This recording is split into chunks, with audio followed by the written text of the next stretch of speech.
আসসালামু আলাইকুম রহমতুল্লাহি বারাকাতুহু। সোশ্যাল মিডিয়াতে একজনের চামচ দিয়ে কলা খাওয়া দেখে সবাই ট্রোল করতেছে এবং বলতেছে যে এই লোকটা হঠাৎ করে বড় লোক হয়েছে, এই জন্য সে এই কাজটা করতেছে। সবার কথা আসলেই যথার্থ।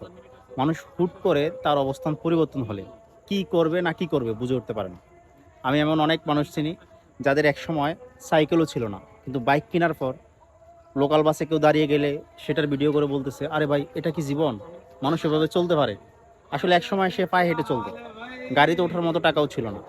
আমি এমন অনেক মানুষকে চিনি যার আসলে থাকার মতো একটা খেরের ঘর বা একটা ছনের ঘরও ছিল না, কিন্তু যখন সে একটা বিল্ডিং করতে পারলো, সে অন্য মানুষদের কারো টিনের ঘর দেখে বললো টিনের ঘরে থাকাটা আসলে গরমে অনেক অস্বস্তিদায়ক।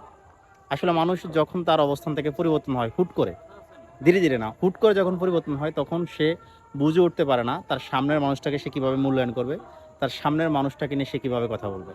সে অধিকাংশ সময় এমন কিছু করে বসে, এমন কিছু বলে বসে যেটা একেবারেই অপ্রাসঙ্গিক। হুট করে কেউ নেতা হয়ে গেলে তার নেতৃত্বের গুণটা সে দেখাতে পারে না, যা তা করে বসে, মানুষের গায়ে হাত তুলে বসে, যা খুশি তা করে বসে। এই যে এই লোকটা কলা খাইছে চামচ দিয়া, এটা আসলে তার দোষ না। হয়তো হুট করে সে ওই চেয়ারে বা ওইরকম একটা সেমিনারে যাওয়ার সুযোগ পাইছে, ওখানে বসে কি করবে, ক্যামেরার সামনে তার কি করা উচিত সেটা সে বুঝতে পারে না।